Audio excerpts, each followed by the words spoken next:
Tov, everyone. Are they introducing Rabbi Joel Zeff at 10:07 on a Wednesday morning, discussing Rabbi Akiva's students that died and all the aspects of that story. I forget the title. Say the title, Rabbi Zeff. Go for it. I don't hear. Rabbi Zeff, you hear?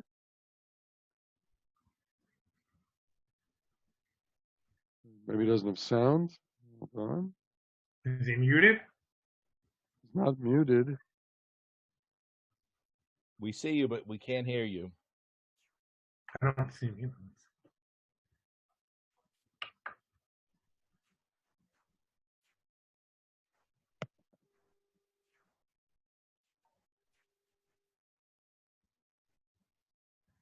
Hi, we see you, but we're not hearing you.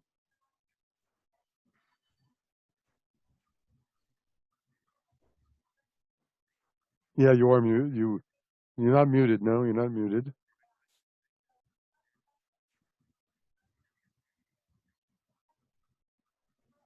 No. Arthur, can you give Rabbi Zeff some advice? Do you have a headset plugged in on the side? Is your headset plugged in the side by accident, or? I'm not using a headset. There we Yeah, go. there we go. That's weird. Totally. Maybe he had nothing to say.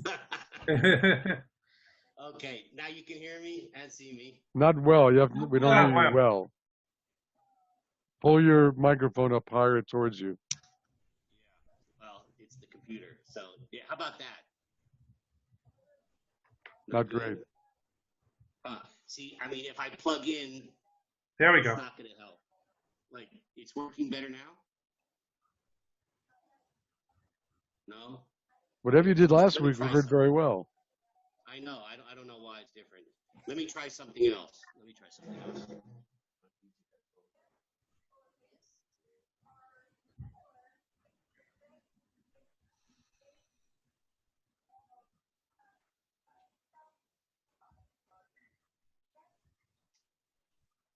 Arthur, you can stop the recording temporarily, or? Yeah, I did. Three of the deaths of the students of Rabbi Akiva, and I'm going to pull up a screen share here. So hang on a second.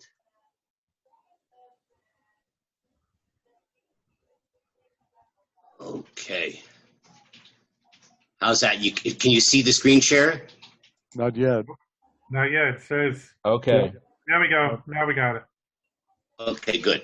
Okay, so now we're going to pose a certain problem today, and we're going to propose a solution which some of you may be familiar with, but we're going to show way beyond, I have a feeling that most people, or perhaps anybody that's participating here, has explored the way that this particular hypothesis will solve the incoherent and mysterious aspects of many Talmudic sources.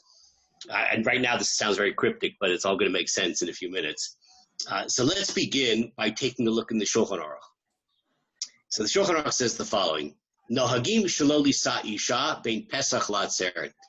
That we have a custom not to get married between Pesach and Atzeret. What's Atzeret? Shavuos. Right?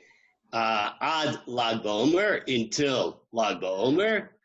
Mitnei shebe'oto zman metu Talmidei Rabbi Akiva. The very famous explanation that during this time the students of Rabbi Akiva died, and therefore there's a prohibition on getting married during this particular time.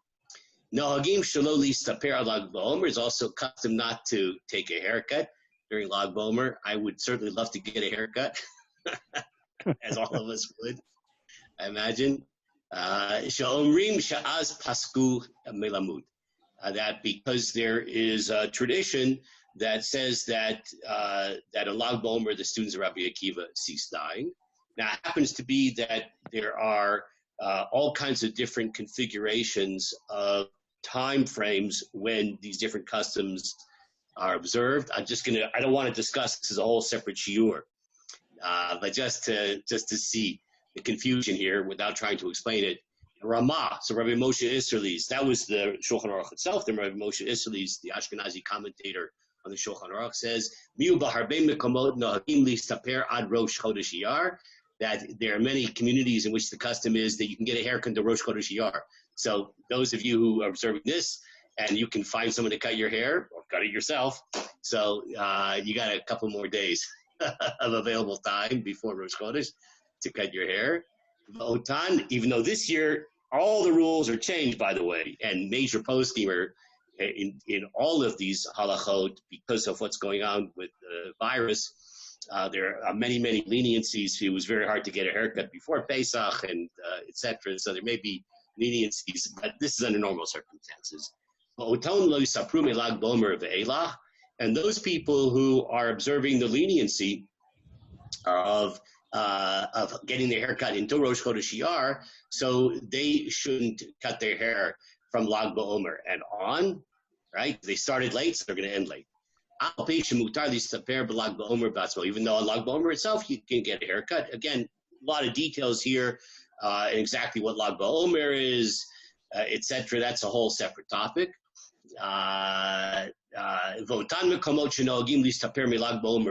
In those communities in which it's a custom to get a haircut from Lag BaOmer and on, lo yistapru klal achar Pesach ad Lag BaOmer. So they shouldn't get their haircut at all from Pesach until Lag BaOmer.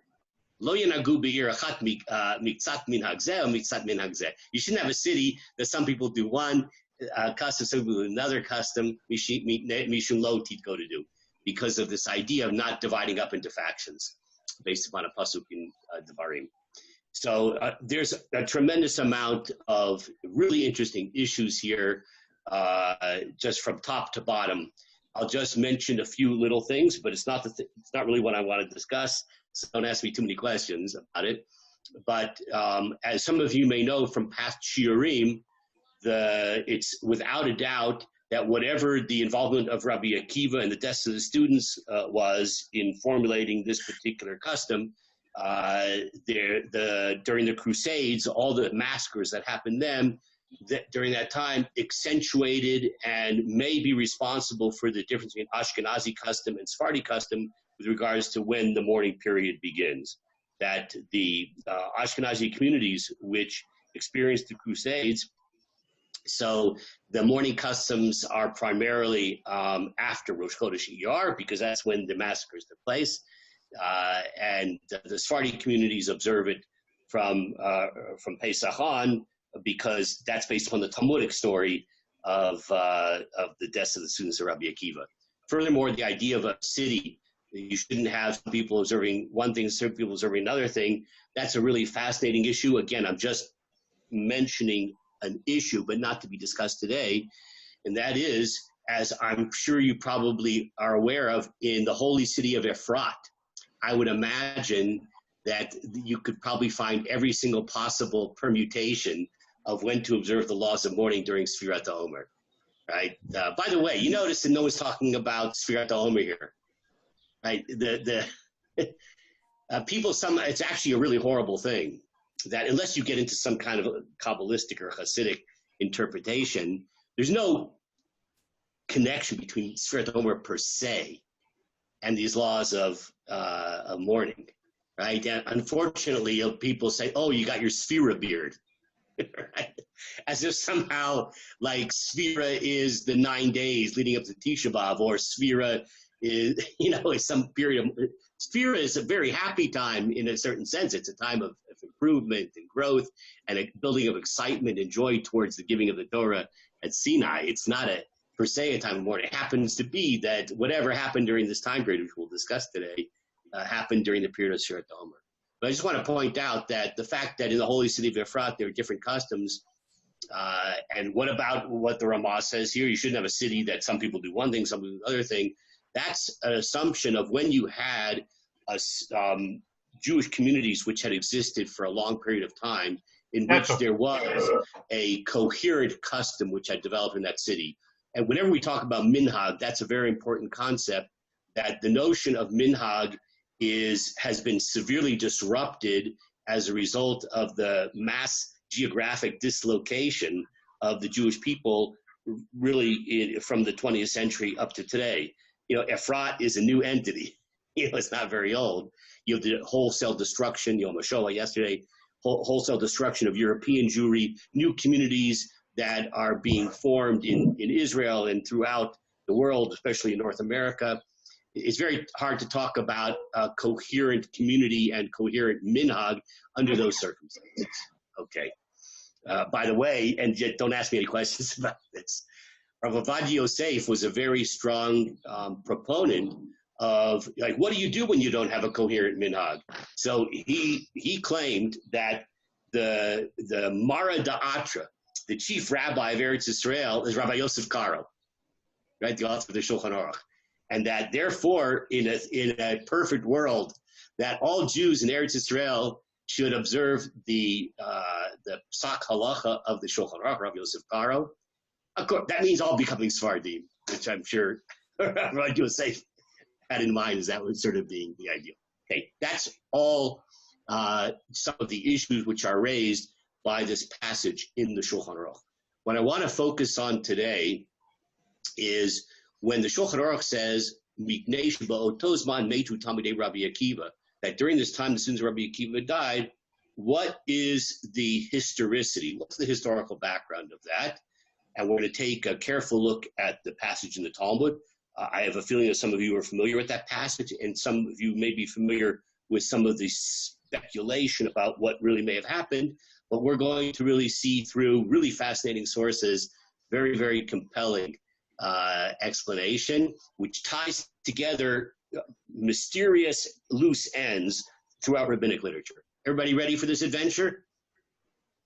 Just grunt. Okay, you grunted. That's good. Okay, so let's begin our journey with the central Talmudic passage. The Talmud says the following in Masechet Yevamot. Tanya, Rabbi Yoshua Omer, Nasa Adam Isha B'Yalduto. The person got married when he was young. Yisa Isha B'Ziknuto. He should also get married when he's older. That doesn't mean take an extra wife, probably. I can imagine some of you thinking, yeah, my wife is getting pretty old. I think I need a younger one. Keep me warm. Right, that's probably not what he means. A person who, let's say, was widowed or divorced. So, don't think that your life is over. Get married again. Hayulo banim b'yalduto, yulo banim b'ziknuto. If a person had children when he was in the younger part of his life, make some more when you get older. Okay? Especially if you're going to get married to a younger woman when you get older, you can have more babies. I actually have a friend who was divorced many years ago and then got married, and he must be in his mid-60s. Sorry. Yeah, my wife says he's our age. He's in his mid-60s. I'm not mid-60s. So, Donna, sorry. This is terrible. The whole world now can see my domestic strife. I'm 61. Okay, Donna, it's okay. It's okay, Donna. Oh, how humiliating. So in any case, that's what I'm about to tell. So in any case, he got remarried to a younger woman, and they just a few years ago had a baby. It's an amazing, this is a guy, he's a grandfather, but he's also a father. So he has a baby that's the same age as his grandchildren. So it's an amazing thing. So, and Baruch Hashem, it's very thrilling. And this is a fulfillment of what we see here. Rabbi Yoshua said that, don't go into retirement. Even when it comes, it's a very anti-retirement philosophy here. It's philosophy. Even when it comes to procreating, don't go into retirement. Make some more babies. Shneamar. Well, what's this based upon that you shouldn't retire? So it's based upon a pasuk in Kohelet. Baboker zera et zarecha. In the morning, plant your seeds, meaning in the morning of your life when you're younger. V'la erev, and in the evening of your life, the way this is being interpreted allegorically, al tanach yadcha. Don't rest your hand. Ki eincha yodea eze yichshar. Because you never know which is going to be more successful. Maybe your first batch of children didn't turn out the way you wanted. Try again. Hazeh ozeh. Right? Maybe your procreation in the morning of your life, maybe working out, or maybe in the evening of your life. And if you happen to produce two good families, wow, Tovim, right? Isn't that fantastic? So, of course, this, on the simple meaning of this pasuk, it's talking about the image of a farmer, right? Farming is a 24/7, if you're Jewish, a 24/6 profession. And you have to be constantly working and investing in what you're doing, and because you don't know which one's going to work out. So now Rabbi Akiva applies this to other circumstances, but the same principle: never retire. Rabbi Akiva Omer, Lamad Torah b'yalduto. What if a person learned Torah when he was a kid? He went to yeshiva when he was a kid, and this happens a lot of times. People go to yeshiva. And in Israel, like you go to the religious school, and then you maybe go to a mechina or yeshiva hester, and then go to the army, right? Whatever, and that's the end. The person and never opens up a sefer again in their life, right? That would be a terrible tragedy toward Rabbi Akiva. So if you learn Torah b'yalduto in the younger part of your life, you'll know Torah b'ziknuto. You should continue to learn Torah when you're in the older stage of life. And by the way, Baruch Hashem. Everybody in the Efrat Kollel who is probably over the age of 38, I would say almost everybody.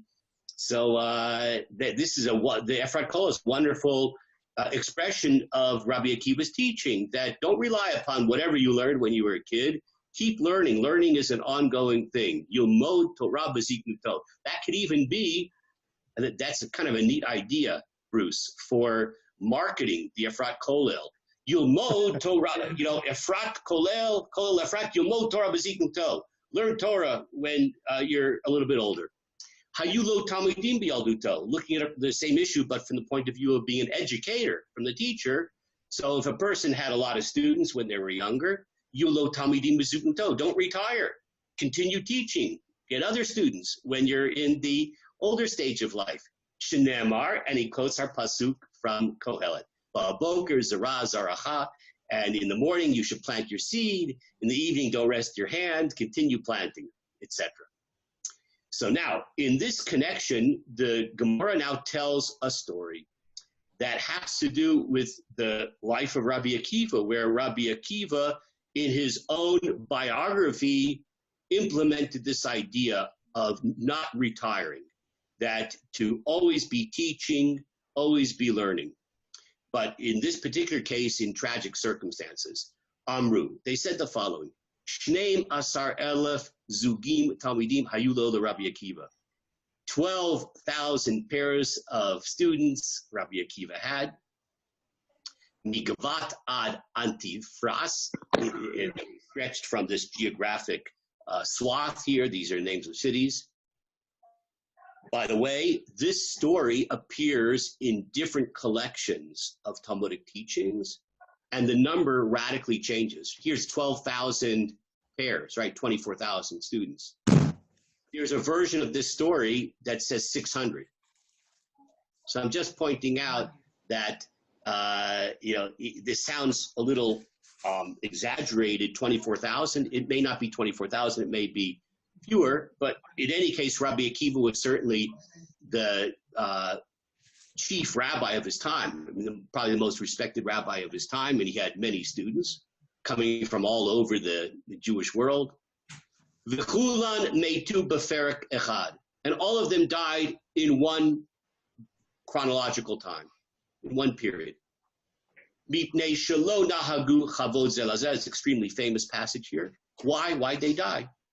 Because they didn't behave with kavod towards each other, with respect towards each other.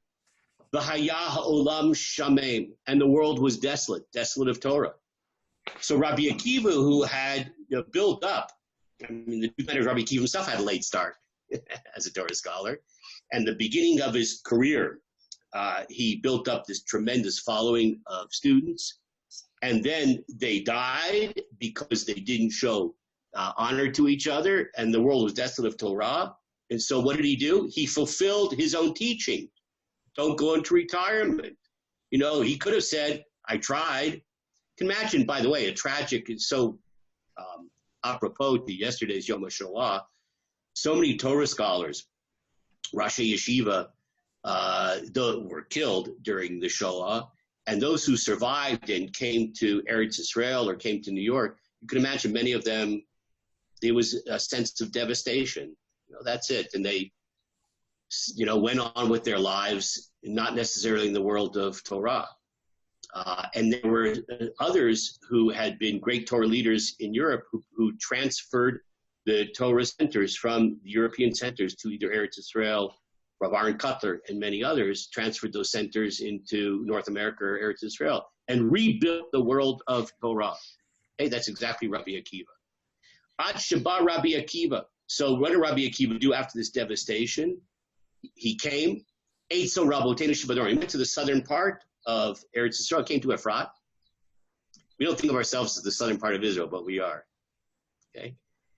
Ushna'a Rabbi Meir. And he taught the Torah to these personalities who became now a new nucleus of Torah leadership. Who are these people? Really famous personalities here.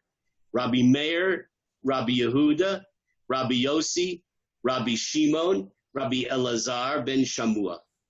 And this elite group of Torah scholars that Rabbi Akiva groomed after the wiping out of the previous generation of Torah scholars, they reestablished Torah at that time. Then the Talmud goes on. Tana, Kula Meitu Mi Pesach V'ad Atzeret. You notice that up to this point, the Talmud just said, Kula Meitu B'Perek Echad. They all died at the same time period. It doesn't say when. The Talmud now quotes an independent tradition. When did they die? Mi Pesach V'ad Atzeret. From the time of Pesach to Atzeret, to Shavuot. That's where that comes from. Amar Rav Chama bar Ahaba, V'itema Rabbi Chaya bar Avin. And some people, the question is, who says this particular tradition? Because right up to this point, it doesn't say why they died. It just says when they died, right? First, it says in one time period, and then we have a separate tradition that says from Pesach to Shavuot, but why they died. We know they died because they didn't show kavod to each other, but what was the mode of death? So that at the very end of this passage, it explains that. They died a terrible death. Mahi, what was that terrible death? Amar Rav Nachman Askara. So some type of respiratory illness. We're not sure exactly. Yeah, it could be. I don't know if we know exactly what that term means, but there are different theories. Like this English translation here, croup, right? Okay. So why do you feel then it's mysterious if they're pointing to some disease? Yeah, why am I saying it's mysterious? You're about to find out. I'm so glad you asked that question. Okay, so now let's take a step back. So God wiped them out with a disease. That's what it says here. It was between Pesach and Shavuot, what it says here. And they were punished for a sin. What was the sin? Shelo nahagu kavod zelazeh. They didn't show kavod to each other. I want to point out how remarkable and weird, with all due respect, that is. Why? They were all the students of Rabbi Akiva, right? That's the way the story is framed. The 24,000 students of Rabbi Akiva. And then Rabbi Akiva had to recreate a new Torah leadership after this terrible devastation. That's pretty bizarre because they're the students of Rabbi Akiva. What was one of Rabbi Akiva's central messages? I want to take a look at a series of teachings that Rabbi Akiva taught. Let's start with the Talmud Yerushalmi here. V'yavta, very famous. V'yavta l'reacha kamocha, you should love your fellows yourself. Rabbi Akiva omer, zeu klal gadol b'Torah. This is this great principle of the Torah. Wow. So Rabbi Akiva, who said if you had to define what is the mega message of Torah, the underlying central message of Torah, v'yavta l'reacha kamocha, love your fellows yourself.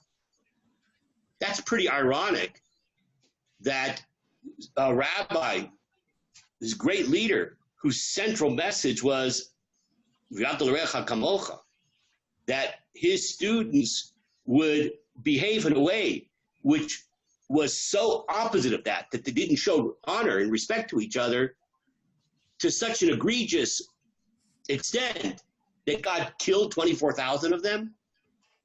Or maybe Wow. he said this after the death as sort of a response to this. That's interesting. Okay, that's possible. That's interesting speculation.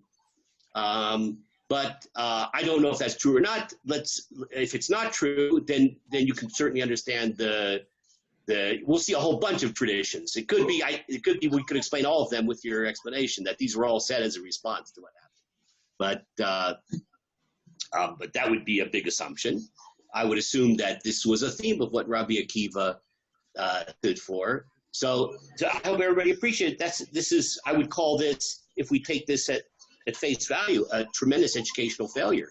That Rabbi Akiva, who espoused so much the idea of Al-Torecha Kamocha, that his students would be so amiss in the way they behaved that 24,000 were killed. Take a look at another tradition. Omer, the who he used to say, he is Rabbi Akiva. Chaviv Adam Shenivra B'Tselem. Precious is the human being, is the person who was created in the image of God. Chiba Yitera Nodat Lo Shenivra B'Tselem. And an extra affection was made known to human beings that they were made in the image of God. Shenemar Ki B'Tselem Elokim Asat Adam. For in the image of God, God, made man. So Rabbi Akiva here is saying human beings have the Tselem Elokim. They're so precious, right? When we look at another human being, we have to see the image of God within them. And the Torah wants to make sure we understand this. That's why the Torah bothered telling us, but Tselem Elokim Asat Adam, right? The Torah doesn't leave it to your imagination. It's very explicit. When you see another human being, you should see that Tselem Elokim, that image of God. Wow. Again, this theme of being able to see the godliness in other people and loving that person because of that divine image in the other person. This is a very big issue and a very big theme in regards to Aaron. So Aaron HaKohen, right, Moshe's brother. So we know that he devoted himself especially to this idea of love of other people. And our sages tell us, Ohevet Briot, Umakarvan LaTorah, that he used to love all creatures and bring them close to Torah. The Lubavitch Rebbe pointed out something really interesting. It describes Aaron as he loved Briot. What does the word Briot mean? Creations. I'm sorry? Creations, right?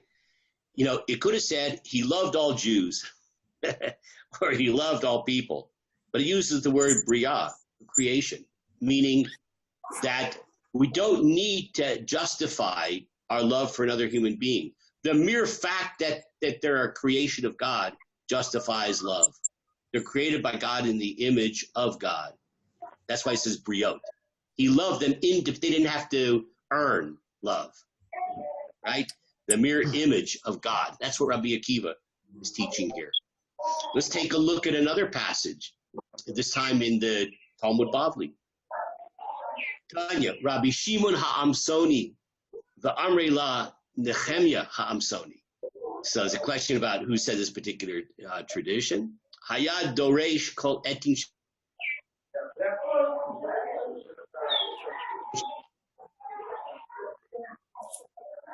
Am I muted? Can you hear me? I hear you, but somebody else needs to be muted because it's blocking you out. Yeah, that was weird. Okay, so it seems like I'm okay now, right? Yeah. So he used to darshan every et. You know, the Torah uses the word et a lot. And, you know, everybody here took some Hebrew lessons. And what did they teach you the word et means? A pen. I'm sorry? A pen. Pen? What's Oh, a pen? that et. That's spelled differently. Yeah. What's the word et signify? It's often used as and. Okay, so et signifies that there's going to be a direct object, right? Like hu shamar et hayeled, he guarded the child. So et signifies that there's going to be a direct object of a verb, right? He guarded. What he guard? The boy. You put the word et in front of the word boy. Hu shamar et hayeled. Okay, that's what et is, and therefore it's actually not translatable. But if you probably have seen, if you've learned Rashi on the Chumash, that there are many midrashim that say the word et is coming to express an implicit expansion of the scope of what's being discussed. For instance, when the Torah describes the birth of Cain and Hevel, so it says that Chava gave birth to et Cain and et Hevel. So the Gemara darshans that based on the word et, that there was born with Cain and Hevel, not just Cain and Hevel, but also twin sisters. Okay, Cain had a twin sister, Hevel had two twin sisters. Okay, so how do we know that? The word et. So I just want you to appreciate we wouldn't on our own ever have thought, based upon the way we learned Hebrew, that the word et would imply something like that. It's not translatable, that's what we learned. It's just a grammatical signifier of the fact there's going to be a direct object. But this particular Rav, Shimon HaAmsoni, or Nehemiah HaAmsoni, every time the word et appears in the Torah, he would darshan it, he would interpret it to show you how it's expanding the scope of what's being written, right? Like Hevel, not just Hevel born, but twin sister. But when he came to the pasuk that you should fear the Lord your God, now it says et. That means that you're supposed to fear the Lord your God, not just the Lord your God, but to add something else to that, to expand the scope of who you're supposed to fear. So what happened then when he got to that verse? Peirash. He stopped darshaning the word et, because that presented a theological problem, right? Who do you expand, right? Fear the Lord your God and Bruce Almighty. Not our Bruce. But Bruce Almighty. Why not say God and his creations, therefore? I mean, what was I think he felt uncomfortable with the idea of God is in a category of his own. Right? You can't say we should fear God and also giraffes, right? Or even Donald Trump. Or it's like God is. There's a certain heresy in saying that there's somebody else that shares the limelight, as it were, in the category of being in awe with God. So what happened when he got to the word et Hashem Elokecha, that phrase? So he stopped darshaning. Amru lo talmidav. So his students said to him, Rabbi, kol etin shedarashto. Now that you've sort of given up on darshaning the word et, because you came to a particular instance where you didn't feel comfortable anymore saying the et is implying an expansion of what's being discussed. All those other times you darshan the word et, matehe alehen, are they completely invalid? Right? You sort of ran into a case which invalidated the approach of darshaning the word et. What about all the other places? Amar lehem. So he answered, Kashem shekibalti sachar al hadrisha. Just like, presumably, I received heavenly reward for darshaning all the other ets. So too, I will receive heavenly reward for stop doing it. So this requires a lot of thought, which I don't want to go into right now, because the punchline for our purposes, Ad Sheba Rabbi Akiva v'darash, until Rabbi Akiva came and he darshaned et Hashem Elokecha tira. The Lord your God you should fear. What's the et telling you to expand? So Rabbi Akiva was daring, and he said there is another category of human beings or beings that share the being deserving of awe, of fear like God. Who are they? L'rabot Talmidei Chachamim, Torah scholars. That the word et is to include, to expand the necessity of being in awe, fear with God, Torah scholars. So I think Jackie Mason has a joke on this. Okay, well, it says 1 second. So just make my point. So again, here's Rabbi Akiva, whose central educational message is love your fellow as yourself, right? Always appreciate that every human being is made in the image of God. That Torah scholars specifically are deserving of respect in the way we respect God. And the students of Rabbi Akiva, were wiped out because of their lack of respect for each other, all Torah scholars, their lack of love for each other, their lack of appreciation of the divine image in each other. That's crazy. Okay. So now, here is the famous source that maybe you've heard of, you may not have known where it came from, which puts a totally different take on this whole thing. Rav Shiragon. Igeret to Rav Shiragon. So I have to first tell you a little bit about who we're talking about here.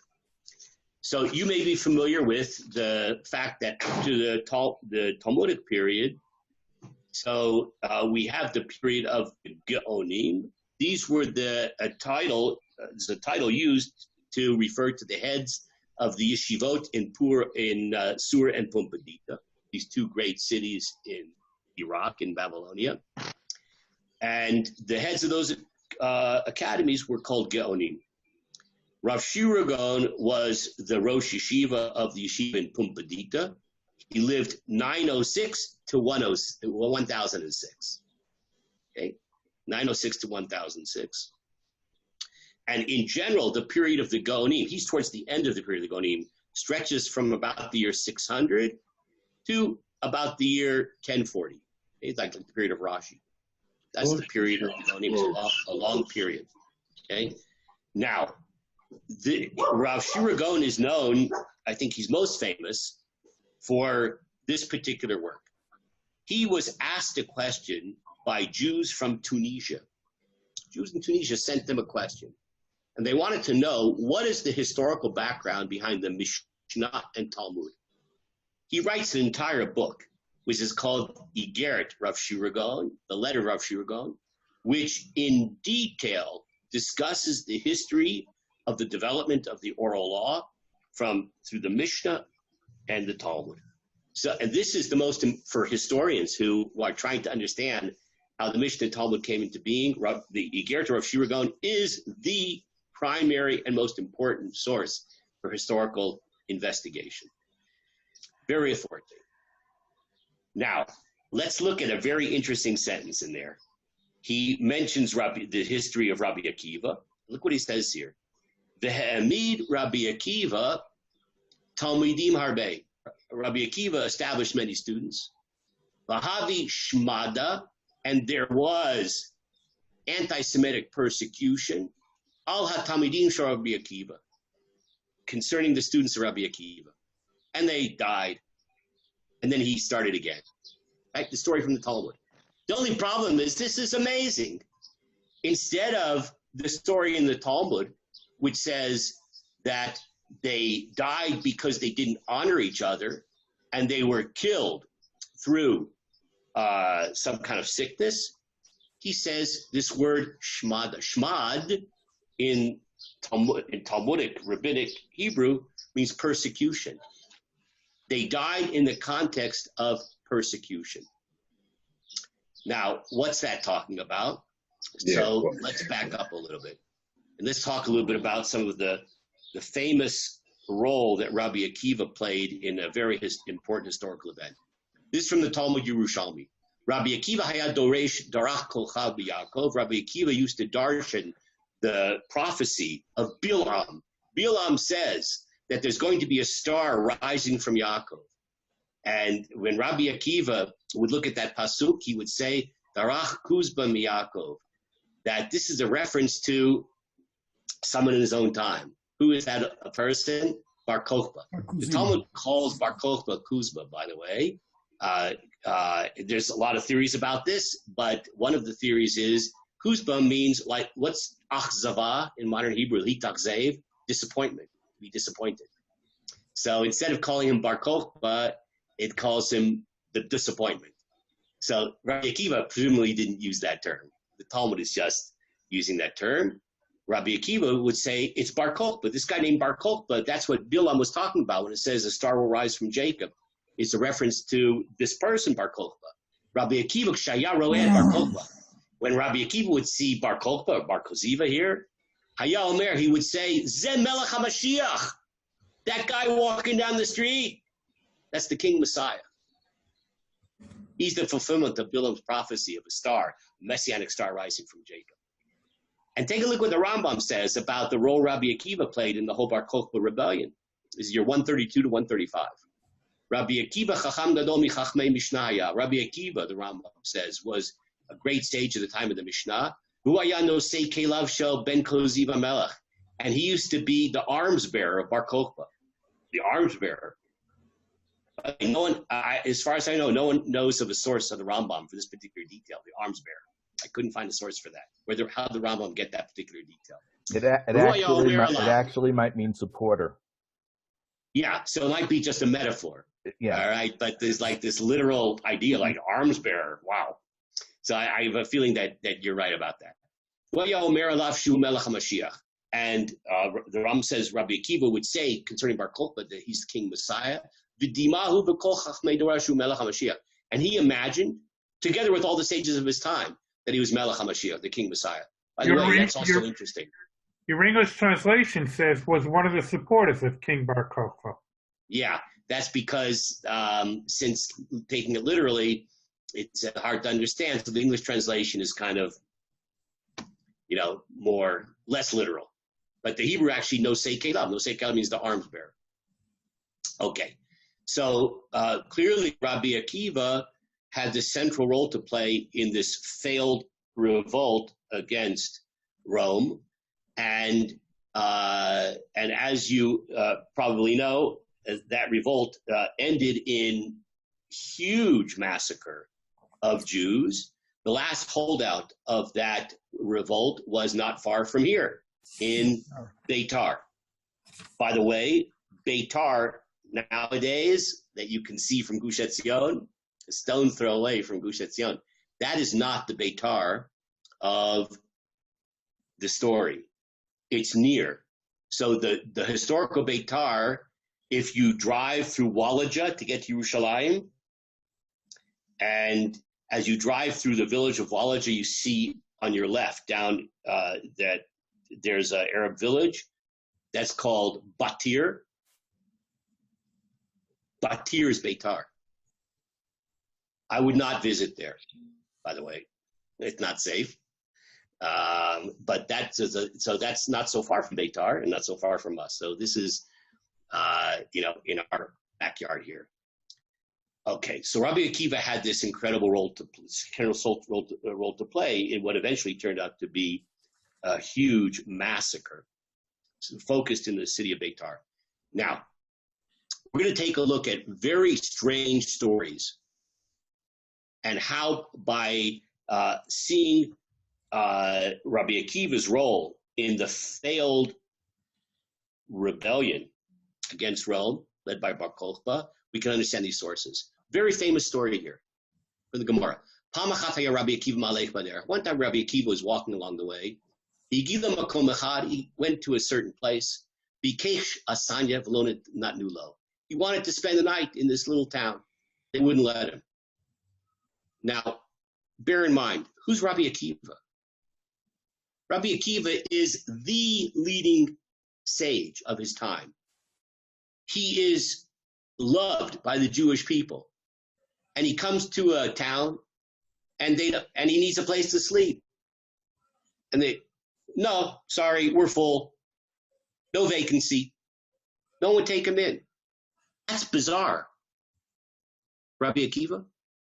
If Rav Moshe Feinstein knocked on your door and said, I need a place to spend the night, besides the fact that he died, it's a little surprising. I don't know. A current famous rabbi. Rabbi Riskin needs a place to spend the night. I think everybody here would make a bed for Rabbi Riskin. Okay. But here it seems to show that he was the leader of a rebellion, and this other town. Okay. Now, it doesn't say it. okay, you're one step ahead of me. So it doesn't say that. Let's just go through the rest of the story, and then what you said is what we're going to suggest. Amar. So Rabbi Akiva said the following: Kol ma shoseh HaKadosh Baruch Hu hakol l'tova. Whatever Kadosh Baruch Hu does is for the good. Kind of bummed out. No one will give him a bed. Halach v'lan basadeh. He went to sleep in the field. V'haya imo chamor. Very famous story of Vitar Negovin there. He had with him a donkey, a rooster, and a candle. Ba aryeh v'chalta chamor. A lion came and ate his donkey. Well, he's a bad hair day. Doesn't have a place to stay. He's sleeping in a field. He has a donkey for transportation. The lion came, ate the donkey.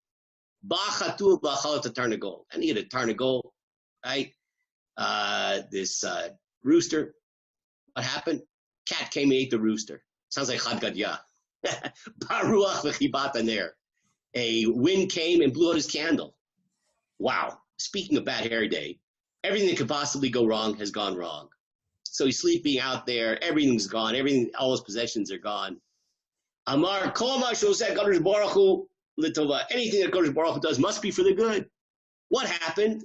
Lo and behold, bo balayla ba'u giyasot. Legions came that night. V'shavu et b'nei ha'ir. They captured the people who were in the village that he wanted to stay there. I'm Rabbi Akiva. Well, I'll be a monkey's uncle, Rabbi Akiva said. Didn't I say kol ma shoseh HaKadosh Baruch Hu hakol l'tova? That everything Kadosh Baruch Hu is for good. The only way to understand this story is in the context of Bar Kokhba rebellion. He's on the run, Rabbi Akiva. The Romans are terrorizing the Jews. And Rabbi Akiva is trying to find a place that he can spend the night. And as much as he was the beloved Rav of the Jewish people, this is like in the Holocaust, harboring a fugitive. This is risking your life. And people were reluctant to do that. He ended up having to sleep in the field.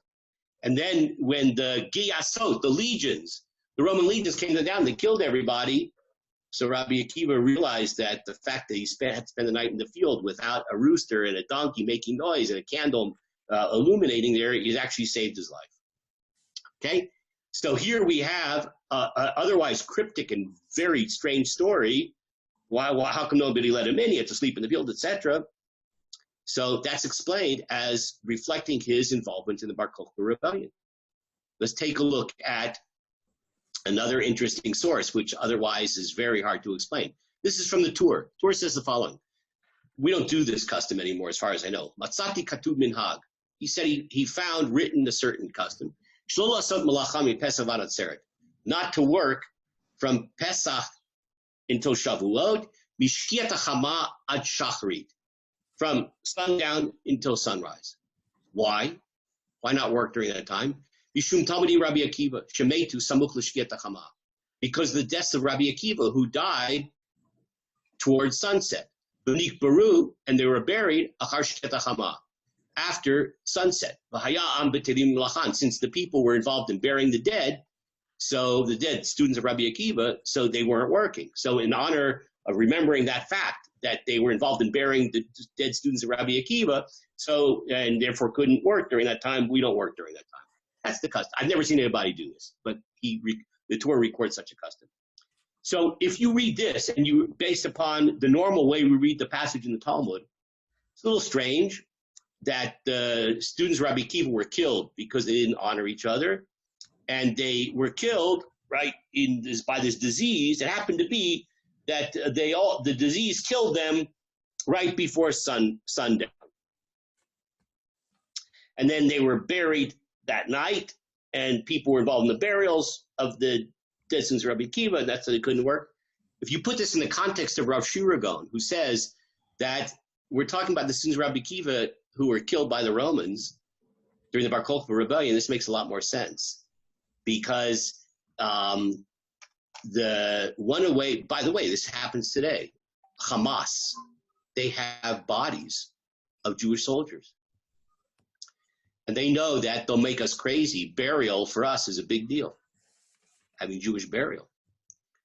So the Romans would add insult to injury, killing the students of Rabbi Akiva, who participated in the rebellion, because Rabbi Akiva was very involved in the rebellion. And it was not such a simple thing to bury them. It had to be done under the cover of dark. That's what this means, this custom, according to our explanation, that they were buried under cover of dark in order to be able to diminish the danger in retrieving the bodies and burying them. Okay, so another example of how to understand the central role of Rabbi Akiva and the students in the take a look at this in the context of the rebellion of Bar Kokhba and the disastrous results. So, in Birkat HaMazon is a collection of 4 brachot. 4 brachot. It used to have only 3. Okay, Bonei Yerushalayim was the 3rd and final bracha of Birkat HaMazon. So the Gemara in Masechet Brachot says that there was later in history added a 4th bracha in Birkat HaMazon, Hatov Meitiv. B'Yavna Tiknuha, it was legislated in Yavna, Keneged Harugei Beitar. In the aftermath of the massacre of the students of Rabbi Akiva in Beitar, Beitar was the last holdout of the rebellion in which Rabbi Akiva and his students were extremely involved. So in honor of the massacre of the students of Rabbi Akiva, Hatov Meitiv was added. God is good and he does good.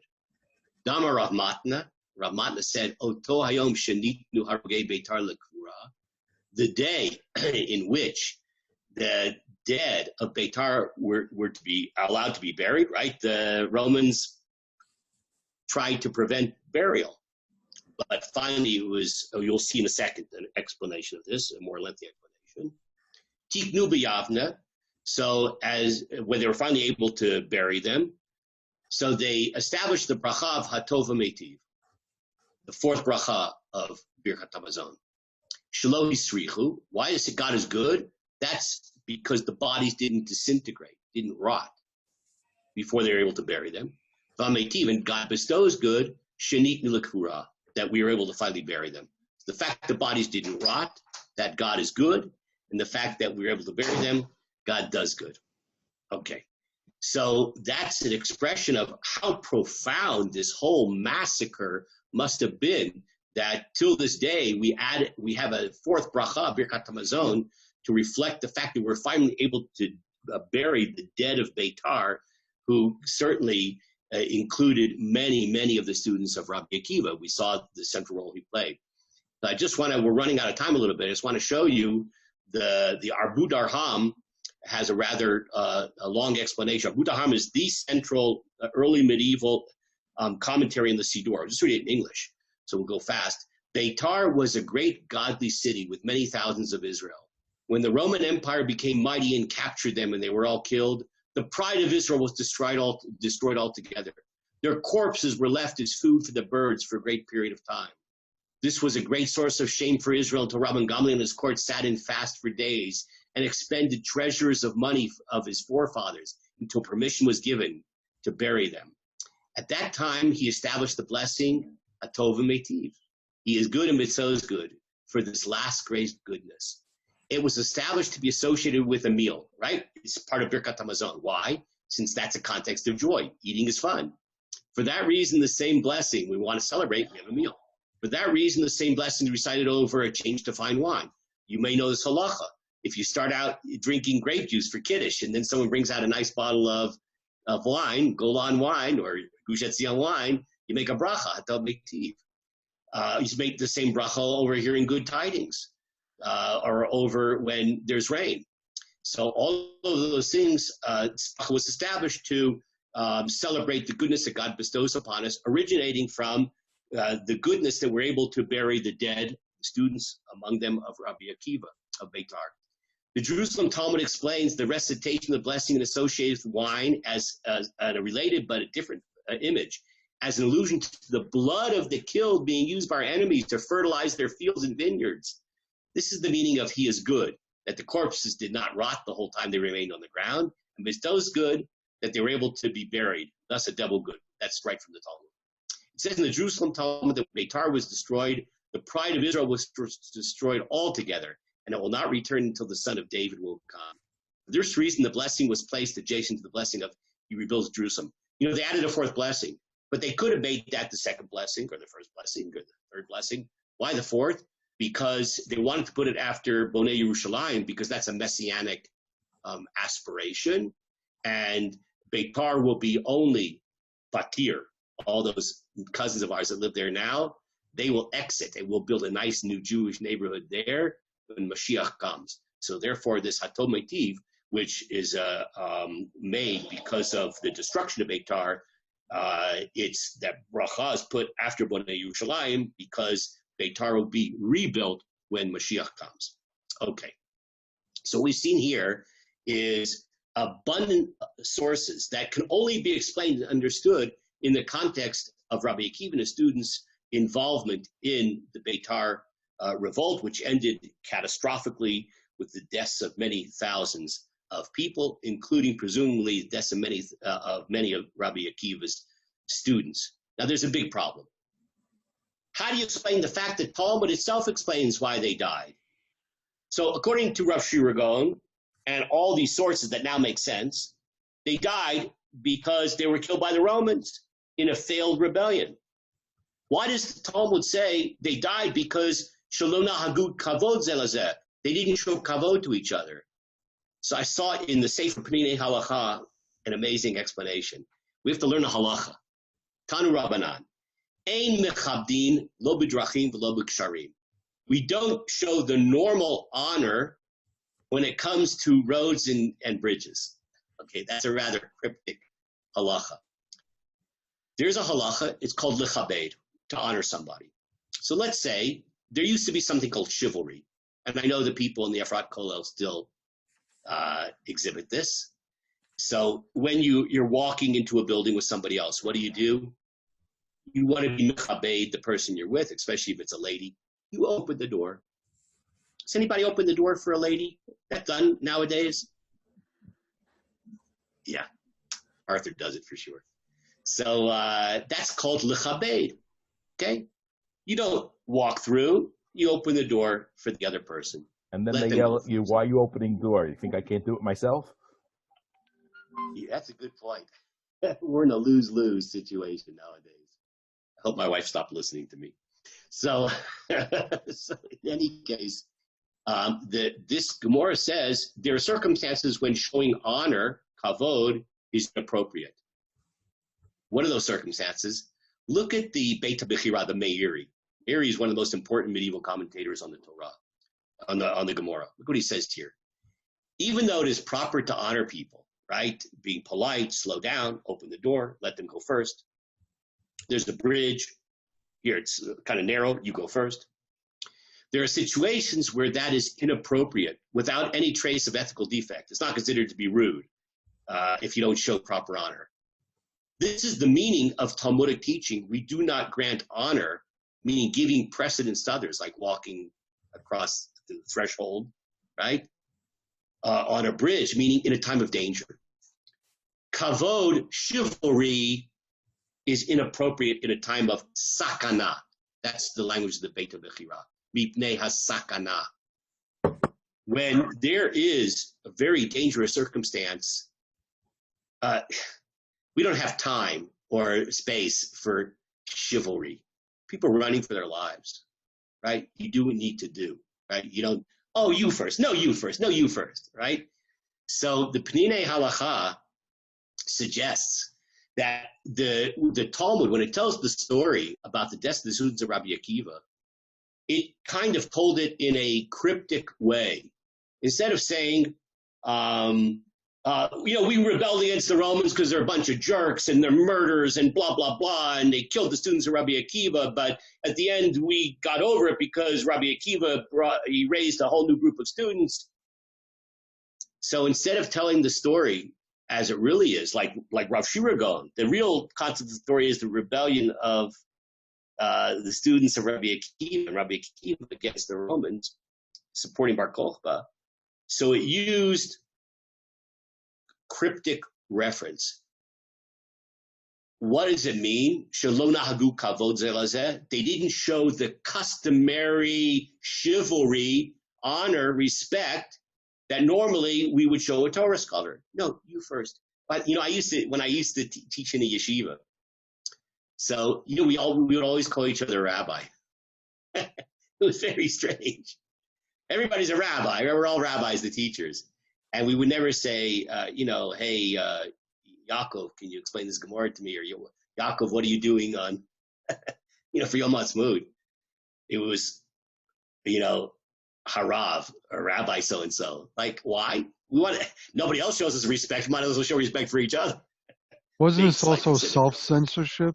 Because they're still under Rome when the Gemara's being put together. That's my point. It's self-censorship. So the Talmud self-censored by saying Shelo nahagu kavod. It's as the Gemara says, that normally we show this deference and honor, giving precedence to others, right? It's like walking into a building or crossing a bridge, whatever it may be. But in times of sakana, war, then those normal expressions of honor are pushed aside. So Shelo kavod ze lazeh is not an explanation for why they were killed. It's a reference to why were they killed? Because it was in a period where you're not required and actually shouldn't show the normal expressions of kavod to each other, because it was a time of sakana, like the Meiri says, a time of tremendous danger.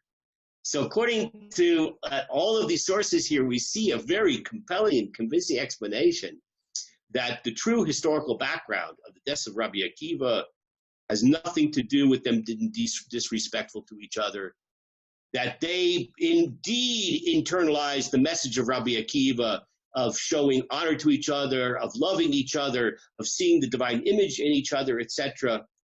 But because they had participated in the rebellion, and which ended in tremendous bloodshed, their blood was spilled. And that's the reason that we have a period of mourning during this period, is a kind of a Holocaust of sorts, that thousands of Jews were killed during this period, and that's why we have the customs of mourning. That's the authentic historical reason.